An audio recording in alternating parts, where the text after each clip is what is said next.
Saving करा आणि जास्तीत जास्त फंड, जास्तीत जास्त डोनेशन ॲल्युमिनाय असोसिएशनला द्या की तुमच्या नावाने किंवा तुम्ही किती विद्यार्थी स्पॉन्सर करू शकाल. म्हणजे माझं तर असं मत आहे की प्रत्येकाने एक एक विद्यार्थी स्पॉन्सर करावा. म्हणजे कसं की कमीत कमी सुरुवातीची 40,000 50,000 फी असेल तर ती व्याजातून देण्यासाठी प्रत्येकाने 4 ते 5 लाख डोनेशन द्यायला पाहिजे आहे. आता हे सगळ्यांना शक्य असेल नसेल हा भाग थोडासा, पण तुमच्या एकंदरीत सक्सेस स्टोरीजवरनं असं मला वाटलं की really you are well set, you are well establish आणि you are doing well. So तर अशी एक आता सुरुवात करूया आपण, किंवा सुरुवात करा असं मी तुम्हाला विनंती करतो की जेणेकरून तुम्ही पुढचं वर्षाचं सेलिब्रेशन हे जास्त जोरात करू शकाल. आणि त्याचबरोबर अशीच गेट टुगेदर जर केलीत तर आम्हाला खूप आनंद होईल. आणि ॲल्युमिनाय असोसिएशनचा प्लॅटफॉर्म तुम्हाला सदैव ओपन आहे, तुम्ही केव्हाही या आपण. आणि त्याखेरीज तुमच्यासाठी, because you are also alumni, so alumni association ॲल्युमिनायसाठी आम्ही एक्झिस्टिंग विद्यार्थ्यांसाठी कार्यक्रम करतो किंवा काहीतरी मदत करतो किंवा प्रोग्रॅम करतो, तो भाग वेगळा. पण तुमच्यासाठी सुद्धा काय केलं पाहिजे हे सुद्धा तुम्ही सांगितलं पाहिजे आम्हाला, की जेणेकरून आपण पुन्हा एकदा एकत्र येऊ आणि तुमच्यासाठी सुद्धा काहीतरी करू. म्हणजे गेट टुगेदर हा एक अतिशय छोटासा भाग झाला, पण त्याखेरीज कार्यक्रमही करता येतील. सो ही संधी दिल्याबद्दल आणि ते गेट टुगेदर अरेंज केल्याबद्दल सर्वांना धन्यवाद. थँक्यू. आजच येईल असं वाटलं नव्हतं. कविता छान होती. कुणाला तरी आपली आठवण येते याचा आनंद खूप असतो. कुणाला तरी आपली आठवण येते याचा आनंद खूप असतो. आणि त्या व्यक्तीला किंवा व्यक्तीला भेटल्यावर आपल्याही लक्षात येतं की अरे आपण सुद्धा गेली कित्येक दिवस त्यांची आठवण काढत होतो. असा प्रसंग आजचा आहे. आनंद वाटला ज्या रीतीने तुम्ही तुमची करिअर डेव्हलप केलेली आहे ते पाहून या क्षेत्रामध्ये किती तऱ्हेने काम करणं शक्य आहे हे आज आम्हाला जाणवलं. करिअरच्या बाबतीमध्ये नेहमी सांगत असतो की पुढच्या 5 वर्षांनी तुम्ही कुठला त्याचा आज विचार करा. शिकण्यापासून येथेपासून म्हणजे मग एक दिशा विचारायला येते. पण आज लक्षात आलंय की तुम्ही या त्या मार्गाने निर्णय क्षेत्रामध्ये खूप काम. शिक्षक म्हणून आम्हाला एक जाणवतं कित्येक विषय असे आहेत की त्यांची पुस्तकं नाही केली. एक्सप्रेस हायवे बघा आपल्याच लोकांनी डिझाईन केला, एवढे टनेल्स झाले, ही अलाइनमेंट तुम्ही कशी ठरवली तो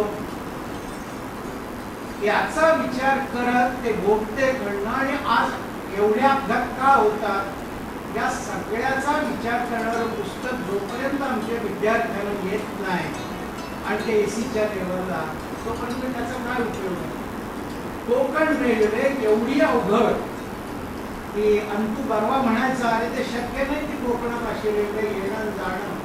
परंतु आज अंतू बरवा सुद्धा स्वर्गात म्हणत असेल की अरे एवढे इंजिनियर्स आले आणि आमच्या कोकणात एवढे बोगदे खोदले आणि ही रेल्वे झाली. पण या कोकण रेल्वेवर टनेल सर्वे सुपरविजन डिझाईन इतका नाही आमचं पुस्तक येऊ शकत की जे आमच्या मुलांना आमच्या टीचर्सना वापरायला मिळेल. आज पुस्तक छापणं त्याची इतकी सोपी गोष्ट नाही. फोटो तयार असतात, तुमच्या मोबाईलवर तुम्ही फोटो काढू शकता, अजूनही चांगल्या कॅमेऱ्याने काढू शकता. प्रिंटिंग आज इतकं सोपं आहे की आज जर तुम्ही ऑर्डर केली की उद्या 2000 पुस्तकं पाहिजे तर लागली 2000 पुस्तकं बाइंड करून परवाच्या दिवशी हजर होतील. इतकी आज प्रिंटिंग टेक्नॉलॉजी पुढे गेली.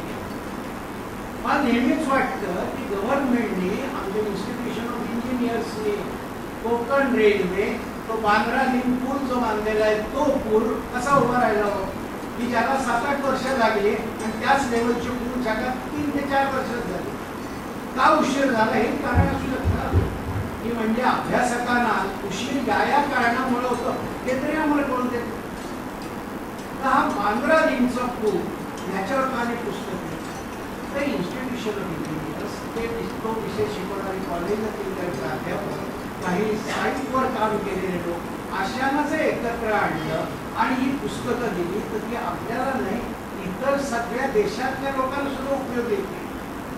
ज्या अंडर डेव्हलप कंट्रीज आहेत तिथल्याही लोकांना झालेला प्रोजेक्ट पाहायला मिळतो. तर आज या विषयाकडं दुर्लक्ष झालेलं आहे आणि ते होत नाही तोपर्यंत काही उपयोग नाही असा मला जातो. परवा मुंबईला एक मोठं एक्झिबिशन झालं लेटेस्ट फसाड टेक्नॉलॉजीवर. केवळ जर्मनी सगळीकडचे लोक आलेले होते. माझा मुलगा इंटिरियर डिझायनर आहे, त्याला मी पाठवलं होतं. किती पॅम्पलेट्स हे सगळं पाहिल्यावर लक्षात आलं की जोपर्यंत आमचे टीचर्स आणि विद्यार्थी यांना याची माहिती होत नाही की मुंबईत 20-4 प्रदर्शनं कुठल्याही परिस्थितीत मी पाहिलीच पाहिजे, पुण्यात होणारी प्रदर्शनं पाहिलीच पाहिजे. इतकं ज्ञान त्या परदेशात आज डेव्हलप झालेलं तुमच्या दारात आहे. ही गॅप्स आपल्याला भरून काढायची असेल तर काही विचारात तर तुमच्यात मला काही अनुभव असेल आपल्या व्यक्त तुम्ही केले, तुम्ही काही असं पुस्तकासाठी करू शकता का त्याचा विचार करायला. आणि त्यामुळे सिव्हिल इंजिनियर्स विषयी सांगितलं, परवा एका कार्यक्रमाला गेलो होतो, तिथे फार चांगला विषय निघाला. ब्रह्मा विष्णू महेश आपण क्रेडिट देतो. Brahma is the creator, Vishnu the preserver, Shiva destroyer. पण त्या वक्त्याने सांगितलं की हे सगळे गुण इंजिनियर मंडळीमध्ये असतात. परमेश्वराने पृथ्वी आणि युनिवर्स निर्माण केलं, पण ती धरणं बांधून त्याच्यापासून वीज तयार करायची असते कोणी सांगितलं? इंजिनियर मंडळीने सांगितलं. पुढं प्रिझर्वेशन तेच करता येते. आणि तो डिस्ट्रॉय याचं क्रेडिट आम्ही महादेवाला देतो. परंतु जेवढ्या अभेद्य डोंगरामधून टनेल्स काढणं आणि वेलफेअर ऑफ कन्फॅक्टसाठी रेल्वे सुरू करणं हे काम कोण करतं? जेव्हा डिस्ट्रॉयर ते आहेत 40-40 मजली इमारत सुद्धा लोकल ब्लास्टिंग टेक्निकने ते खाली आणू शकतात 5 मिनिटांमध्ये. तर हा जो भाग आहे हा फार महत्वाचा आहे.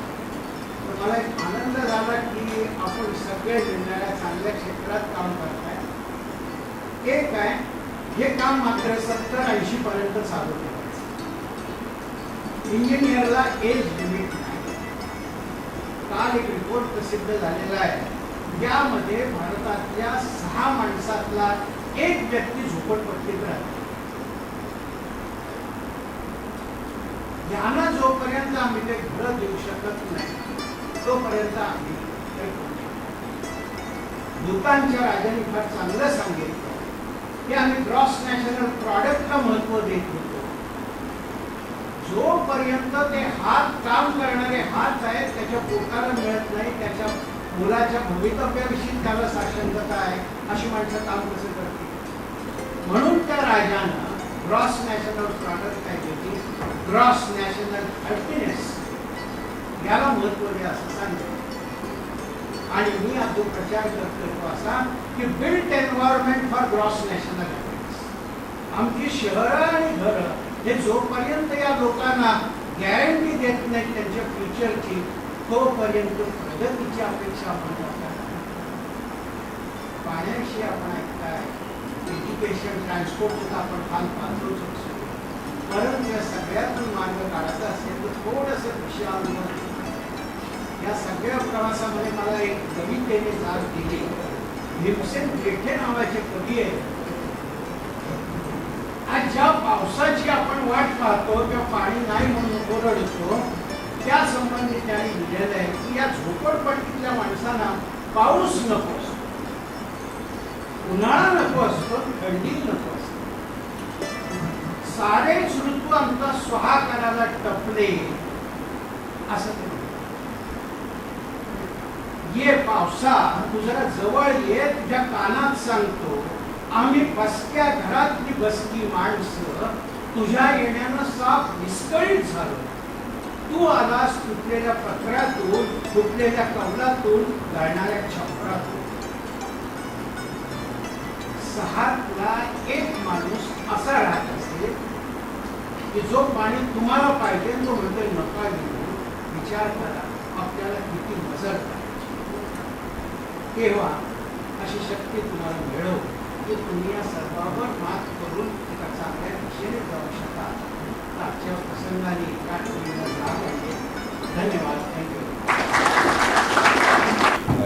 मी जरा थोडंसं मध्ये थोडं विषयांतर करतो आहे. मी काही सिव्हिल इंजिनिअरिंग नाही, पण 1989मध्ये मी ट्रेनिंग अँड प्लेसमेंट ऑफिसर नक्की होतो. पण सिव्हिल इंजिनिअरिंगचे लोक ट्रेनिंग प्लेसमेंट आपल्यासाठी नाहीच म्हणून त्या बाजूला कधी फारसे येत नव्हते. पण मग पुढे मग व्ही.डी. माझ्याबरोबर काम करायला जेव्हा आले तेव्हा मी त्यावर्षी मॅक्सिमम सिव्हिलचं प्लेसमेंट करून दाखवलं. त्यावेळेस प्लेसमेंट आम्ही देऊ शकलो. थोडे जास्त एफर्ट करायला लागले, पण त्याच्यामुळे सिव्हिल इंजिनिअरिंगचे लोक मला फारसे ओळखत नाहीत. मी सध्या 2002मध्ये रिटायरमेंट झाल्यानंतर इथं मला अल्युमिनाय असोसिएशनचं ऑफिस दिलं गेलं.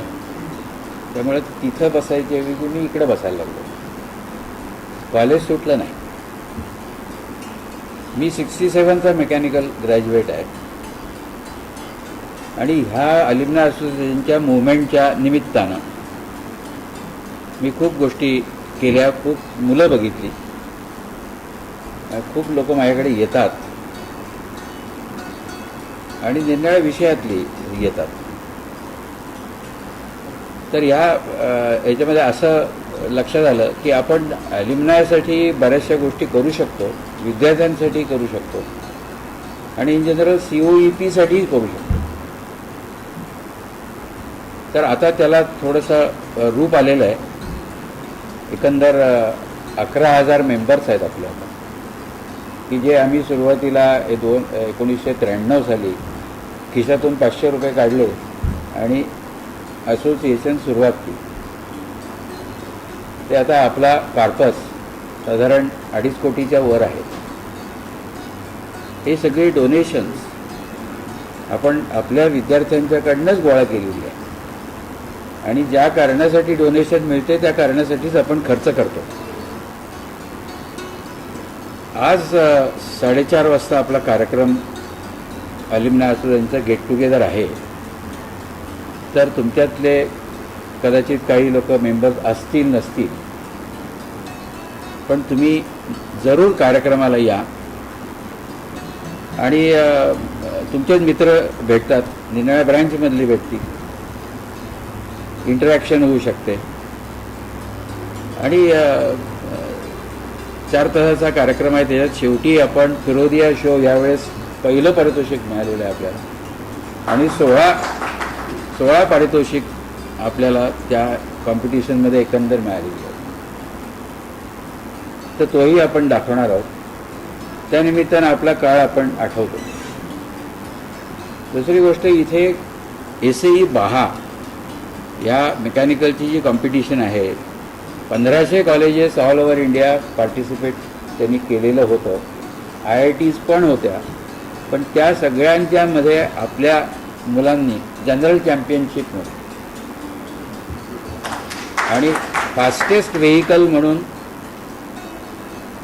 ते व्हेकल त्यांनी जे डिझाईन आणखी याचं रन करून दाखवलं, ते तुमच्या माहितीसाठी इथं मी ठेवलेलं आहे. तर तुम्ही पुढं जर ऑडिटोरियमच्या तिथे बघितलं तर मुलं तुम्हाला ते एक्सप्लेन करून दाखवतील. आपल्या कॉलेजचे विद्यार्थी एक्स्ट्रा ऑर्डिनरी आहेत.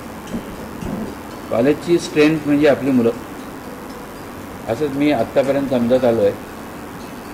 आपल्या कार्यक्रमामध्ये सुद्धा मी एक भाग असा घातला आहे की त्याच्यात विमेन इंजिनियर्स ऑफ COE, कारण आत्तापर्यंत माझ्या वेळेत फक्त 2च मुली वर्गात होत्या आणि तशा कॉलेजभर फारशा मुली असायच्या नाहीत. आता 30% रिझर्वेशन आहे. मग त्यांचे जे काही प्रॉब्लेम्स आहेत किंवा काही गोष्टी आहेत की त्यांनी how they have develop their own career, त्यांना 2 फ्रंटवर लढायला लागतं. एक डोमेस्टिक फ्रंट आहे आणि एक करिअर आहे आणि दोन्ही कॉन्फ्लिक्टिंग आहेत. त्याच्यातून मार्ग कसा काढला या संबंधाने एक मी इंटरॅक्टिव्ह सेशन ठेवलं आहे. त्यात काही 5 आपल्या COEPN अल्युमिनायला विमेनना बोलवलं. त्यांना क्वेश्चन आन्सर्स करून त्यांच्याकडनं बरीचशी आपण माहिती काढून घेऊ. पुढचा मी कार्यक्रम असा करायचा म्हणतोय की COEP कपल्स, आपल्याच मुलांनी आपल्याच कॉलेजमधल्या एखाद्या मुलीशी लाईफ घालवायचा असं ठरवलं, तो निर्णय कसा झाला? अशा टाईपचे काही कार्यक्रम मी करणारे असे अनेक हे आहेत. तर तोही कार्यक्रम इंटरेस्टिंग होईल असं मला वाटतं. तो पुढल्या वेळेस आपण करू. पण आता तुम्ही Marriage असेल तर तेही include करा, नंतर कसं लावू? अरेंज असेल किंवा कसंही असेल COEP पण ते ते बरोबर राहतात. बरं, दुसरा आणखीन एक भाग म्हणजे सांगायचा की ही सगळी डिटेल्स आहेत ती या तुमच्या कार्यक्रमामध्ये ही ॲल्युमिनाय असोसिएशनमध्ये तुम्हाला कळेल सगळी, की आपण कुठं आहोत, काय आहोत आणि आपण काय करायचं म्हणतो आहे. या सगळ्या गोष्टीचा तिथं उहापोह होईल. आणि आपण डिस्टिंग्विश्ड ॲल्युमिनायना फॅलिसिटेटही करतो दरवर्षी 4-5 लोकांना. मला असं तुम्हाला सांगायचं आहे की मी इथं बऱ्याचशा अचिव्हमेंट्स तुमच्या ऐकल्या आणि definitely you have done very well. मग ह्या गोष्टी आपण जे इन्फो कॉपियन म्हणून एक बुलेटिन छापतो त्याच्यामध्ये अचिव्हमेंट्स असं एक सदर असतं. Why you are not sending your information to info कॉपियन. तुमचे सगळे अचिव्हमेंट, तुमचा फोटोग्राफ आम्हाला अतिशय आनंद होईल ते छापण्यामध्ये. आपापल्या लोकांनी आणि आपल्या लोकांचं कौतुक आपणच करायचं. तर त्या दृष्टीनं तुम्ही तुमची जरूर माहिती कळवा, तुमच्या अचिव्हमेंट्स आम्हाला कळवत चला. काय जे तुमच्या याच्यामध्ये उत्कृष्ट गोष्टी घडल्या असतील त्या आम्हाला कळवा. आपल्यामध्ये काही काही घरांमध्ये 3-4 पिढ्या हे COEPचं. मला ते सगळ्यांना एकत्र आणायचं. अशी जर काही माहिती मिळाली तर त्यांचे फोटोग्राफ, त्यांची थोडीशी माहिती आणि आपण त्यांचा सत्कार करू 4 पिढ्यांचा. There are number of ways in which you can come together and share your experiences, not to the students but also as a engineering community. तर या सगळ्या गोष्टीचा विचार करा. You be in contact with alumni association. आणि त्यातून तुम्हाला जर काही मार्गदर्शन पाहिजे असेल किंवा तुमचं मार्गदर्शन आम्हाला पाहिजे असेल, both ways one can interact. बोलण्यासारखं बरंच आहे. मी तुमचा वेळ घेत नाही. मलाही माझ्या कार्यक्रमाची तयारी आहे. तर मी थोडासा मध्ये शिरून 1-2 शब्द बोललो. तुम्हाला तुमच्या पुढच्या आयुष्यासाठी शुभेच्छा देतो आणि अशीच प्रगती तुमची वारंवार ह्याच्या पुढे होत राहो. आणि ॲल्युमिनाय असोसिएशनला देशपांडे सरांनी सांगितलंच की असं आम्हाला वाटतं की गरीब गरजू विद्यार्थी आहेत त्यांना काही मदत करावी. तर तसं जरूर विचार करा. 87 सालच्या लोकांना ह्या वर्षी 25 वर्ष होत आहेत आणि तुम्हाला 2014ला होती 25 वर्ष. 87च्या लोकांनी 10 लाख द्यायचं संकल्प सोडलेला आहे.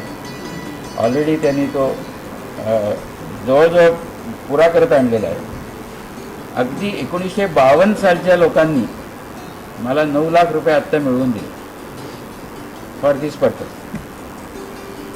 1955 सालचे लोक, 1963 सालचे लोक, असे अनेक बॅचेसचे मुलं एकत्र येऊन असे काहीतरी प्रकल्प करतात, फंडिंग गोळा करतात and then we utilize it for our own students. तर याचा विचार करा आणि